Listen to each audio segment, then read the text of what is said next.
Fala pessoal, começando aí mais um vídeo do nosso quadro Rastreador de Tendências, onde eu vou compartilhar com vocês análise das ações que eu entendo estar interessante para se acompanhar durante a semana, beleza? Então, se você ainda não é inscrito no canal, inscreva-se aqui embaixo, deixa aí o seu joinha, que é a maneira que você consegue ajudar o nosso trabalho desse lado e também o YouTube entregar esse vídeo para mais pessoas, beleza? Lembrando que no nosso site, tá, pessoal, do capitalismo.com.br, tá rolando aí um cupom de até 60% de desconto, tá? Então, não perde a oportunidade.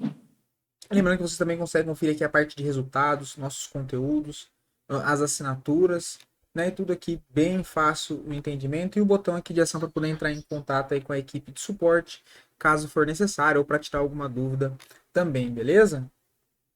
Já para a gente partir direto para o gráfico, tá? Começar primeiro pelo Ibovespa.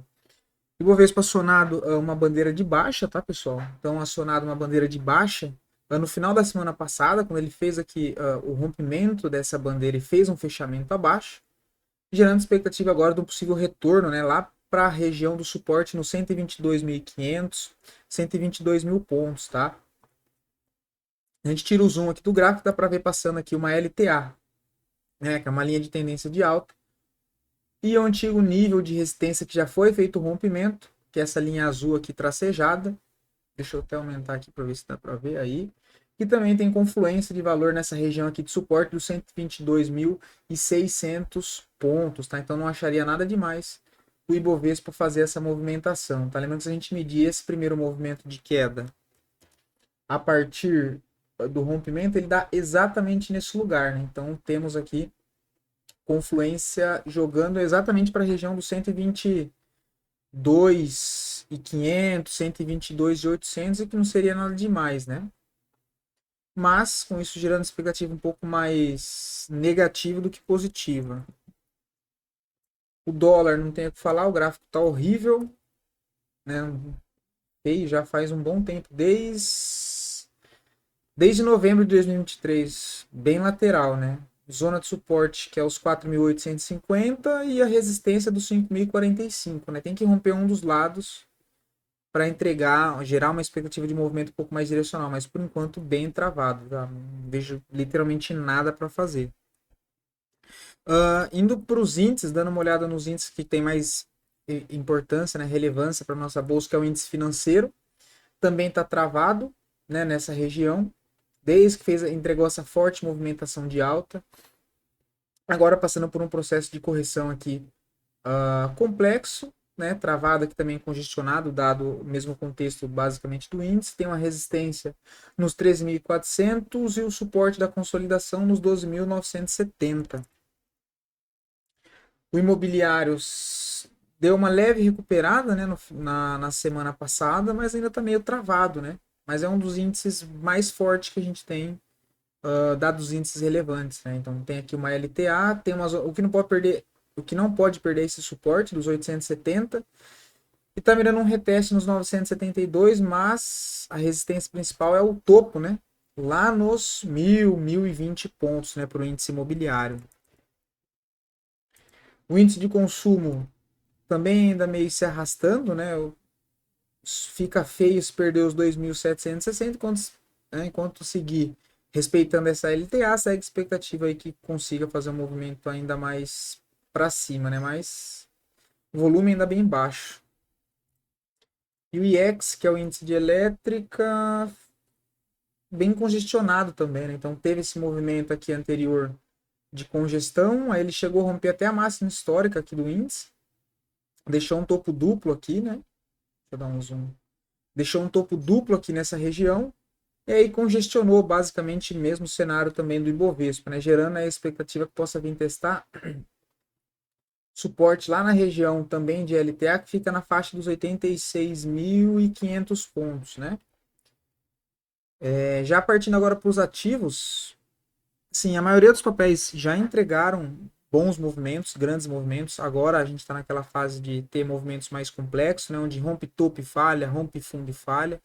Então é mais hora de se ligar nos cuidados e não ficar querendo entrar de qualquer jeito, em qualquer ativo, tá? Porque a gente entrou num contexto agora onde já entregaram, né, já houveram boas movimentações, e agora é mais mapear as regiões, tá? E uma oportunidade um pouco de são trades mais curtos, né? Mas lembrar que às vezes não operar também é operar, tá? Então um desses ativos é YouTube 4, tá? Vem trabalhando aqui dentro de uma forte tendência de alta, estruturou aqui uma LTA, né, de curto prazo, fez um processo de correção aqui, né? Então ele fez esse processo de correção, deu sequência no movimento, fez mais um contexto de correção, mais um pivô, mais uma correção, mais um pivô, e agora fez mais uma correção, né? Olha.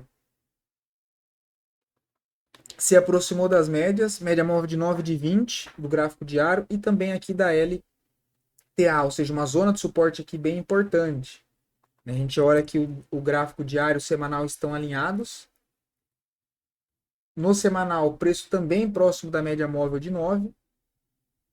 Deixa eu só alterar a cor um pouquinho mais escura. Também próximo da média móvel de 9. Então temos tempo gráfico diário e semanal alinhados. Tá? Aqui seria um trade mais curto, que seria o acionamento no rompimento da máxima da barra de sexta-feira, né? E vamos ver se foi acionado hoje, inclusive. O fechamento na sexta foi 34,10 e hoje a máxima 34,27. É máxima, né? Na verdade não é o fechamento. 34,26. 34,27. Foi acionado inclusive por 1 centavo, né? Que seria a compra no rompimento dessa barra de correção. O stop ou na própria mínima da barra gatilho ou na barra anterior aqui que deixou um fundo, né? Se fosse um stop técnico teria que ser aqui embaixo dessa barra para tentar pegar uma parcial nessa região de topo dos 34,87, 34,85 e trabalhar com alvo final nessa linha de retorno, que é de um canal de alta mais de médio prazo, né?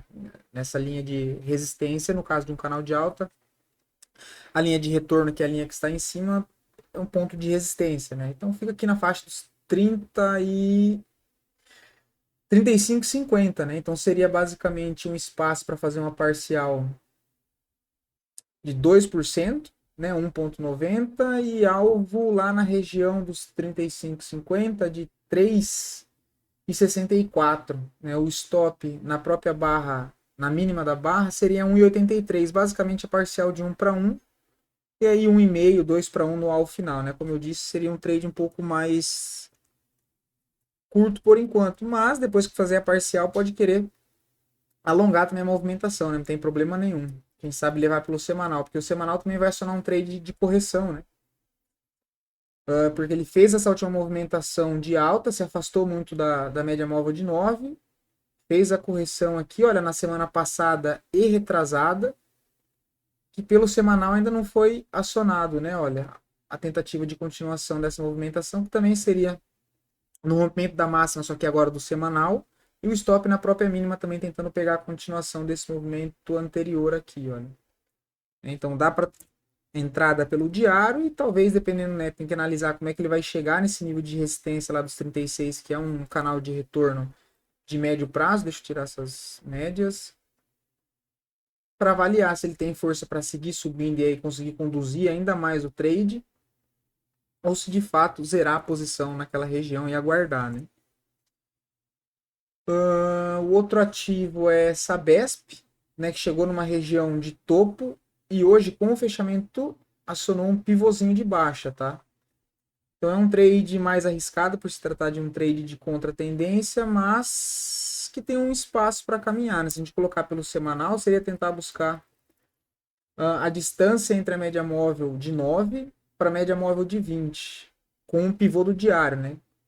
Seria um upside de 5,28, um stop curto na própria máxima da semana passada, seria um stop de 2,85 para tentar buscar 5,40, né? Então, basicamente, 2,5 o tamanho do risco, né? Então, eu acho interessante também. Aqui, se ao invés dele ter feito o rompimento para baixo e ter feito o fechamento para baixo, não só ter violado, geraria uma compra, né? Seria o contrário, porque ele fez essa movimentação de alta, se afastou da média móvel de 9, fez a correção, o que seria a possível formação de um fundo ascendente aqui nessa região para tentar dar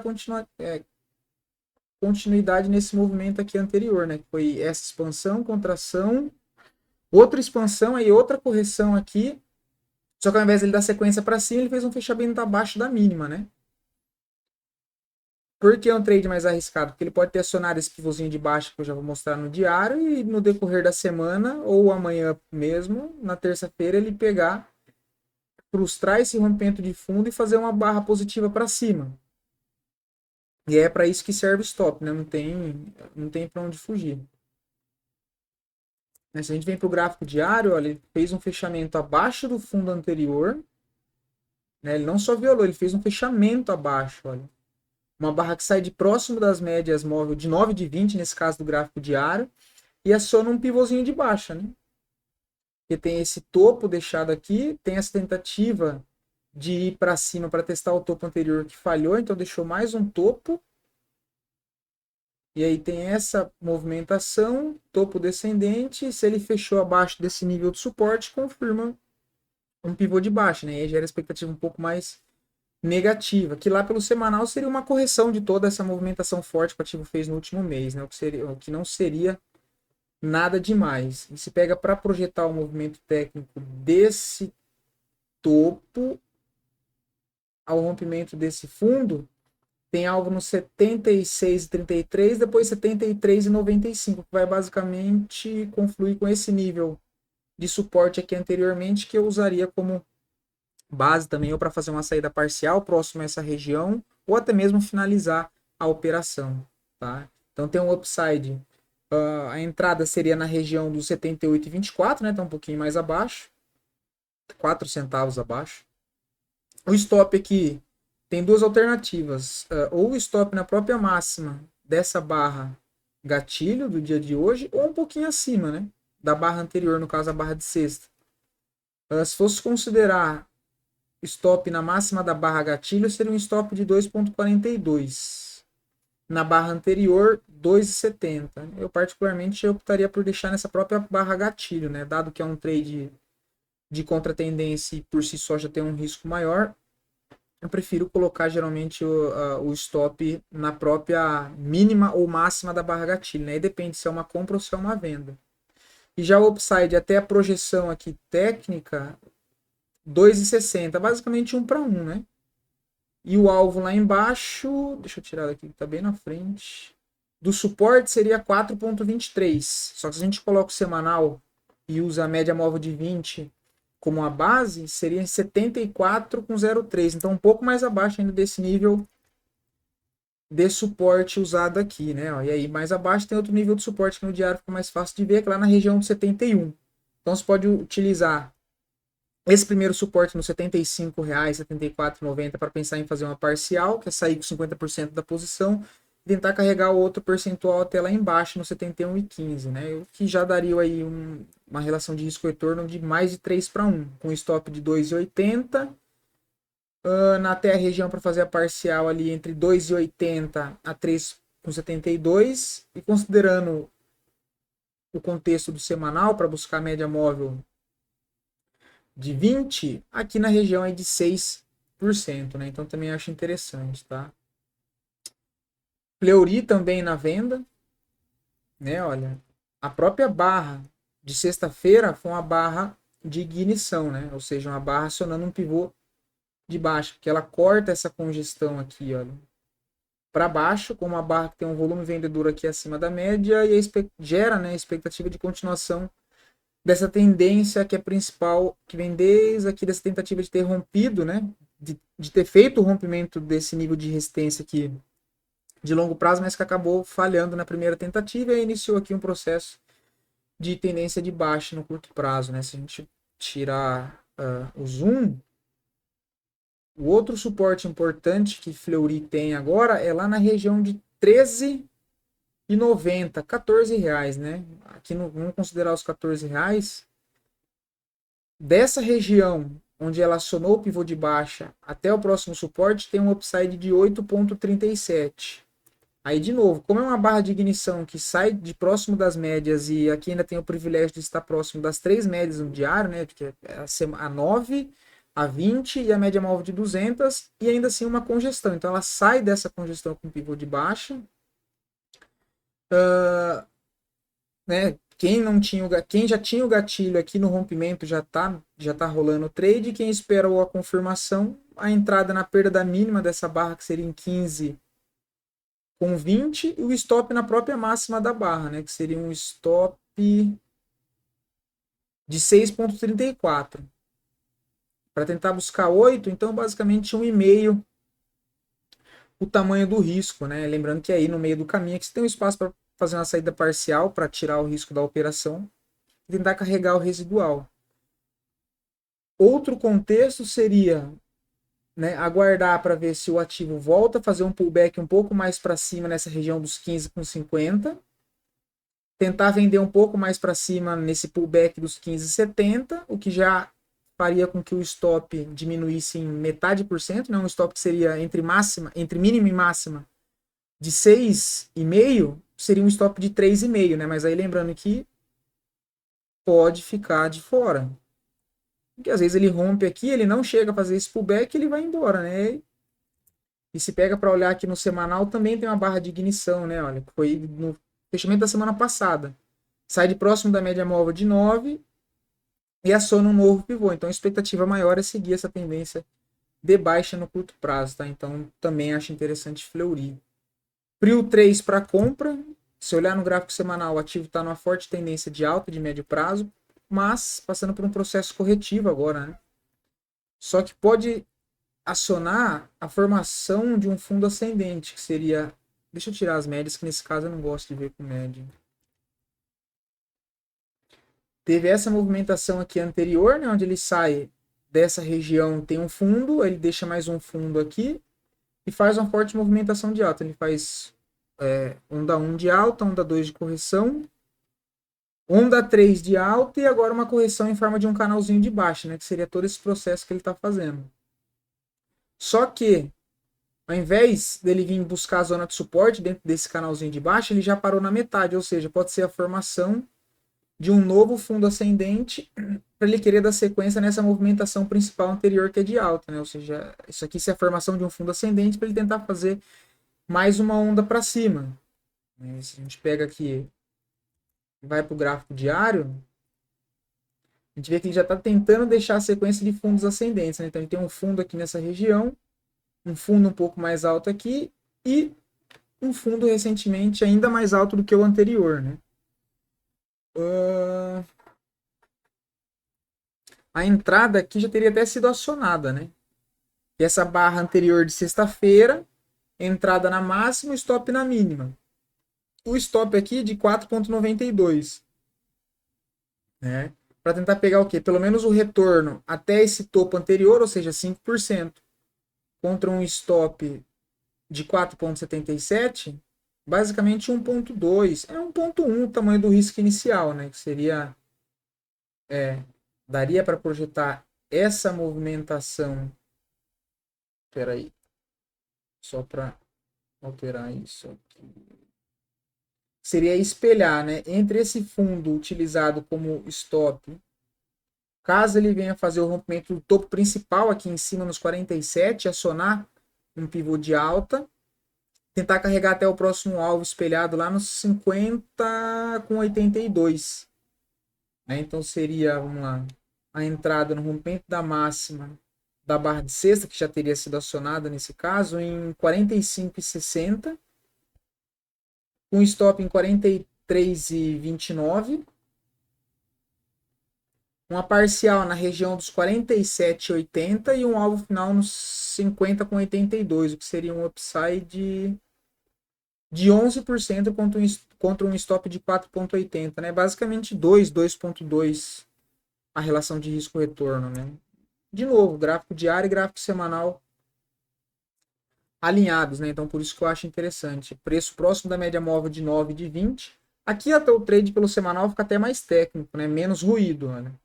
No rompimento da semana passada teria acionado já, que foi o que eu comentei, o stop na mínima, né? Que nesse caso é basicamente o contexto que a gente mostrou no diário, só que agora olhando com a ótica do semanal, né? Então tem alinhado o preço próximo das médias, volume comprador acima da média, o que é importante, e tentando romper aqui esse canalzinho o canalzinho de baixa, né? para dar sequência nessa movimentação, tá?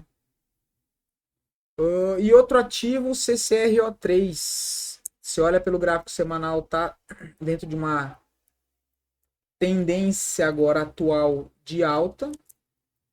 Deixou aqui a formação de um fundo, né? Então, seria essa região, ó, ele tem um fundo. Formou aqui outra região de fundo que demonstrou ser importante, né? Se pega para olhar o volume financeiro lá embaixo também, a gente tem muito mais expressão em volume comprador do que volume vendedor acima da média, o que demonstra muito mais interesse comprador do que vendedor aqui nessa região. A gente pega para colocar as médias aqui no gráfico diário, a gente já tem a possibilidade dele, né, estar armando aqui um novo pivô. E o que chama atenção é bastante fluxo comprador, desde essa barra forte que deixou em cima da zona de suporte, né? Então a gente teve 2 dias consecutivos com um alto volume comprador. A entrada já teria sido acionada também, né? Que foi aqui, olha. Né? Olha, fez uma movimentação de alta, fez aqui uma correção. Imaginando pegar a continuação desse movimento, olha. Aqui já teria dado uma entradinha de pivô, que é na região dos 13,97. Basicamente é no preço de fechamento de hoje. O stop em 13,47, né, que seria um stop técnico por se tratar de ser no fundo anterior, para tentar pegar um reteste nesse topo principal deixado nos 14,60, o que já seria um upside de 4,15, né? 4,20 contra um stop de 3,5, então basicamente 1,2, 1,3 o tamanho desse risco inicial, e aí alvo final eu me basearia nesse nível de resistência de longo prazo, onde está marcada essa linha vermelha, que já serviu como resistência aí desde 2013, né, que é um nível bem importante de resistência para CCRO3, então eu usaria ali como base para fazer um alvo final, ou pelo menos já proteger mais a operação naquela região, né, o que daria até lá um espaço aí de 7,5%, né? Então, basicamente aí 3 vezes o tamanho do risco inicial para um ativo que também está alinhado com tendência de alta no tempo gráfico diário e semanal, e tendo, né, esses 2 tempos gráficos alinhados, aumenta a expectativa do ativo subir, dado que é um contexto aqui nesse caso de alta, assim como quando tem o tempo gráfico diário e semanal alinhados para baixo, aumenta a expectativa que ele siga aquela tendência principal, né? Foram esses os ativos que eu achei interessante. Como eu falei, a maioria dos papéis já entregaram um bom movimento, tá? Então a gente acabou pegando aqui na nossa carteira fechada a GMAT 3, que deu 14%. Né? A gente conseguiu pegar um bom movimento em... Eu não vou me lembrar agora qual foi o ativo, mas a gente também conseguiu pegar 9% numa boa movimentação, assim como tiveram ativos também dentro da carteira que acabou caindo 2,5%, 3%, a gente também encerrou. Como eu disse, a maioria dos papéis já entregaram bons movimentos, estão passando por um processo de correção. Alguns ativos ainda estão interessantes, mas aí fica fechado aqui para nossa carteira. E fora isso, os ativos que eu ainda acho interessante, eu trago aqui também para compartilhar um pouco dessa análise com vocês para poder ajudar no dia a dia, beleza? E aí, lembrando que se vocês quiserem ver análise de algum outro ativo em específico, é só deixar aqui nos comentários que aí eu trago análise para a semana que vem, beleza? Então, até mais.